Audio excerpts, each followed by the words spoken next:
July 7, 1990, thousands of Kenyans gather at Kamkunji grounds, Nairobi.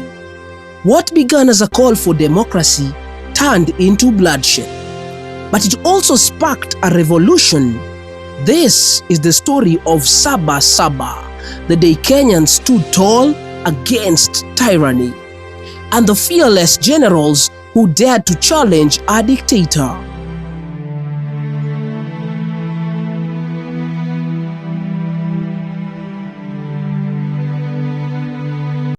Nilisema mwaka wa 98 kwamba nitajiuzulu ama nitastaafu kipindi hiki cha miaka 5 ikisha. Wengine hawakuamini kwa sababu wanaamini power katika kontinenti la Afrika, kwamba kuna mtu anaweza kuacha power ya urais. Power iko kwa wananchi, na sisi tu ni wadhamini yao. Kenya, 1980s, was ruled by President Daniel Arap Moi, a man whose word was law. One party, KANU. One ruler, no room for dissent. Detention without trials was common. Torture chambers like Nyayo House were whispered in fear. Newspapers were censored, activists silenced. Kenya was a democracy on paper, but a dictatorship in reality. But in the shadow, a resistance was growing. Citizens, students, lawyers, and politicians were fed up. They demanded multi-party democracy, and leading them were the generals. Kenneth Matiba, a respected cabinet minister who gave it all up to fight for democracy. He dared to say what others feared: one party rule must end. For that, he was arrested, detained without trial, denied medication. He suffered a stroke in prison, but his spirit never broke. Charles Rubia was the first African mayor of Nairobi. He was soft-spoken but very bold. He stood beside Matiba, demanding change. For that, he too was locked up. We were not criminals, we were patriots. Those were the words by Charles Rubia.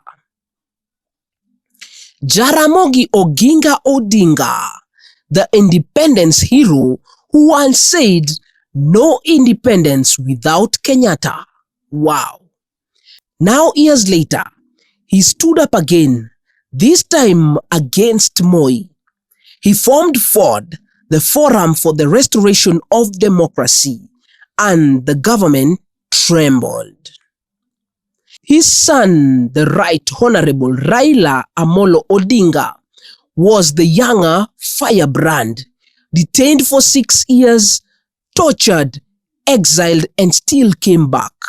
His name became synonymous with defiance. The young called him Agwambo, the mysterious one. July 7, 1990, Saba Saba. Matiba and Rubia had called for a rally at Kamkunji grounds. The government banned it, but the people showed up in thousands. Then it happened. The riot police opened fire, tear gas, batons, rubber bullets. Protesters ran for their lives, others stood their ground.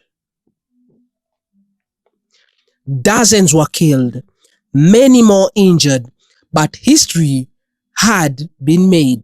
The whole world was watching. The brutal crackdown backfired, international pressure mounted. Kenyans refused to be silenced. By 1991, Moi gave in. The constitution was changed. Kenya returned to multi-party politics. Saba Saba had broken the chains. the generals, and the people had won. Gen Z, you are the children of freedom. You tweet, you vote, you call out injustice. But that freedom was paid for in blood, sweat, and in sacrifice. When you post, speak out, or challenge the system, you carry the spirit of Matiba, Rubia, Jaramogi, and Raila. Saba Saba was not just a protest, it was a declaration that Kenya belongs to the people and that no dictator will ever crush the will of a united people. Freedom is never given, it is won. Saba Saba, never forget. July 7th, 1990, the day Kenyans fought back. I've been your one and only Director Jao. And like I always tell you, whoever has a brain, sense is expected.